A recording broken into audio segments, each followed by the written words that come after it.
you're going to go out and buy a speed bag, it pays to buy really good equipment. Make sure that your speed bag is a good leather one. Everlast makes some good ones. There's all kinds of good ones out there. This one here is an 8x5. They consider that, you know, on the small side. The smaller it is, the faster you can go. But for learning purposes, I suggest you go out and get one that's 9x7. It's a little bit easy. It's a little bit bigger, but it's also a little bit easier to hit. And when you're learning, that can really make the difference. Again, look for a good quality bag, leather, good strap. And as far as the mount goes, some of you have probably seen the ones that are freestanding. I don't really like those ones. I much prefer a wall-mounted one like this. It's made by Everlast. It's really good quality. It's nice and solid. It's adjustable. You can mount it to a concrete wall. You can mount it even just to studs if you've got drywall, like this wall is drywall. For a good mount, you're looking anywhere between $125 and $300, depending on how much you want to spend. And for a decent quality bag, like this Everlast bag, for example, you're probably looking at between $30 and $50. Now, of course, you can go a lot higher, but it's not really going to make that much of a difference. And if you're just getting into it, there's no sense in spending hundreds and hundreds of dollars on one. So again, if you're going in, get some. If you're going to buy it, buy some really good equipment, because if you're going to use it, you'll be really happy with it. When you mount it and you're adjusting it, with you standing directly in front of it, the biggest part of the bag, the bulging part, should be about level with your chin. You can vary it a little bit either way. It doesn't have to be exactly perfect. And when you stand at the beginning, stand directly in the middle. Okay? You shouldn't be too close because you got to be able to hit it, but then you can't be too far away so that you have to reach for it either. You'd like to be about this distance here, so your hand doesn't need to travel any more than this to hit the bag. When you hit the bag, try and be loose, keep your hands up. Because when you start going a little faster, if your hand's down, you're never going to have time to switch hands. It'll break your rhythm. So have your hands up, strike the bag with the side of the palm, and strike it directly in the center and having a circular motion. Now you have to have that circular motion so that on the rebound, the bag doesn't come back and hit your hand and again, break your rhythm. So hit it straight on, directly in the center. Just do that a couple of times so that you can hit it so that it goes straight, not off and circular.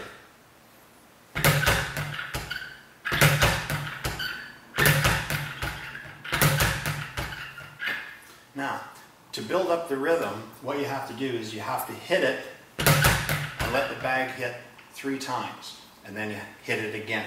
So what I mean by that is you hit the bag, it comes up once, hits the back of the board, bounces back, hits the front of the board, bounces back, hits the back of the board one more time, and as it's coming down, that's when you hit it again.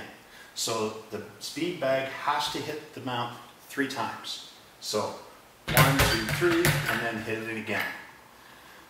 That's where it pays to have a good rhythm.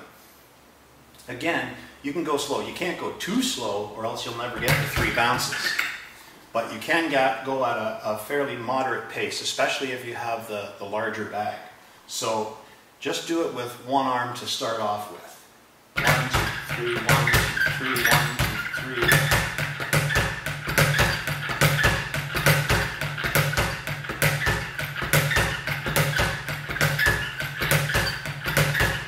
My arm's constantly going in that circle. And then once you've done that for a few minutes, you can switch and then just try the other arm. Don't try transitioning at first, it'll mess you up. So again, see that? I didn't get my hand out of the way.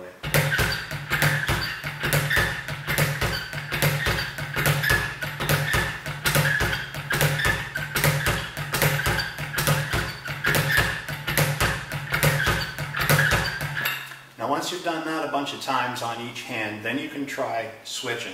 So make sure your hands are up, hit it, I don't know, 3 or 4 times, and then try to switch. So 1, 2, 3, 4, 1, 2, 3, 4, 1, 2, 3, 4, 1, 2, 3, 4.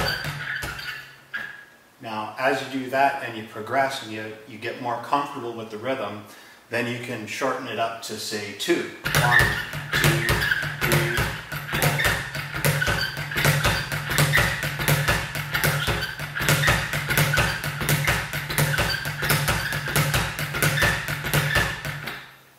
And once you get comfortable with the rhythm of all of these, then what you can do is you can try and mix it up. So go from 4 to 2, 3, 1 maybe, right? And just mix it up.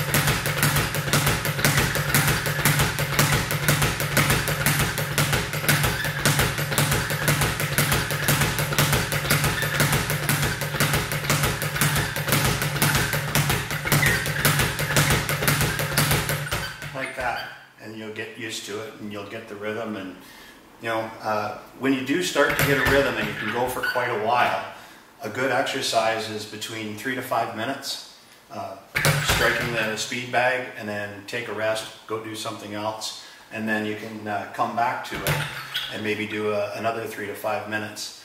The better you get at it, the stronger your arms will get, because you're always holding them up, and you'll be able to go for longer periods of time. Sometimes when I'm doing a fairly heavy-duty workout, I'll go 10 to 15 minutes sometimes without stopping. So it's up to you. It's at your own pace. So you don't take anything as I say as gospel. Like go at your own pace. You're learning on your own.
So this time, instead of standing directly in front of the speed bag with your feet shoulder width apart, hitting the bag, get into a good fighting stance or boxing stance with one leg forward, one leg back.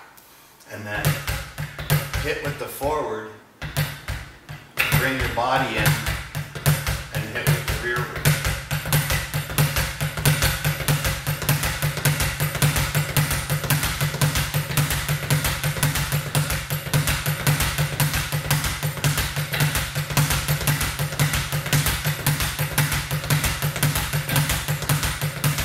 Then you can switch stance. I always recommend, even if you're right-handed or left-handed, you should always train both sides.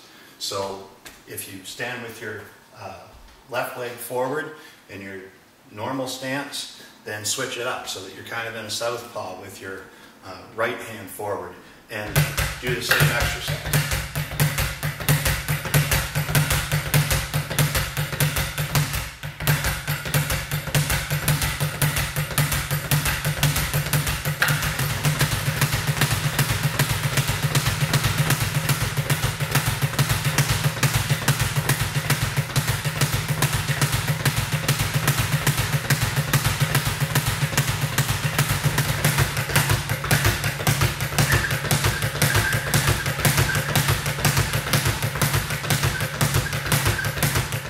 Some of the other strikes that you can do on the speed bag, instead of just your standard hip like this or your elbow, is you can also do some straight punches. Now you see how I punch and then bring my fist down? Again, if you don't do that, you're going to hit the bag and it's going to break your rhythm. I can also do back fists. Right? Again, I want to hit it directly in the center. So you can use any of these strikes to hit the speed bag with. So once you get more comfortable using the speed bag, then you're going to be able to switch the strikes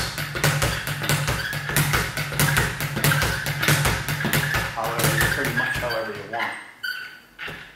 And the more you practice it, the better you'll get at it, and also the faster you'll get at it. Remember, in the beginning, speed isn't the most important thing. It's the rhythm. If you can develop a really good rhythm, then it's a lot easier to be able to increase the speed afterwards and maintain it and keep it going.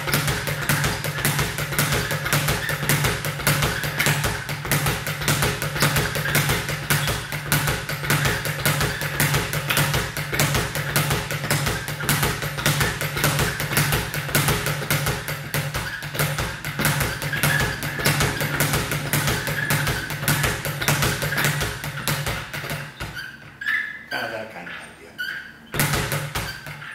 Now once you've gotten comfortable with the rhythm, then you can start experimenting with different strikes. For example, I can hit it here, move in, and use an elbow. Be aware though that if you're going to come in to use an elbow, you can't be going super fast on the speed bag with a small bag like this.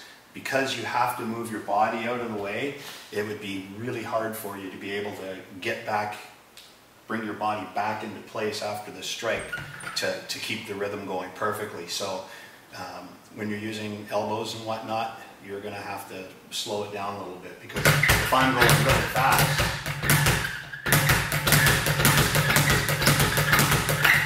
see, I can't bring my body back quick enough to be able to get that second hit in. So take it at a more moderate pace. So hit it once or twice, and then step forward with the elbow, striking again the meaty part of the bag. And again, you have to hit it really straight, because if you hit it off center, it's going to make your speed bag go off center, and it'll mess up your rhythm. So just try that a couple of times. Have like 2 strikes, then come in with the elbow, 2 strikes, come in with the elbow.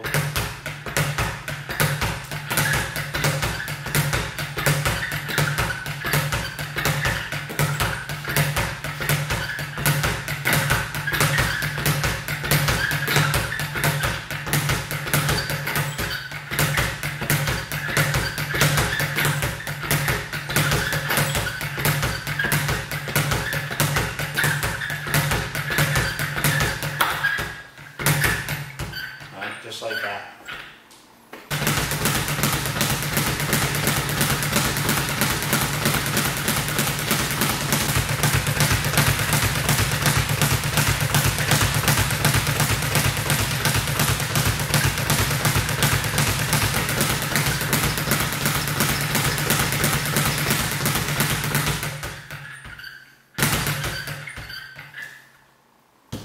So I hope you enjoyed this little instructional video on how to use a speed bag. I'm Aubrey Millard from the Canadian Martial Arts Centre in Kitchener, Ontario, Canada. Thanks for watching.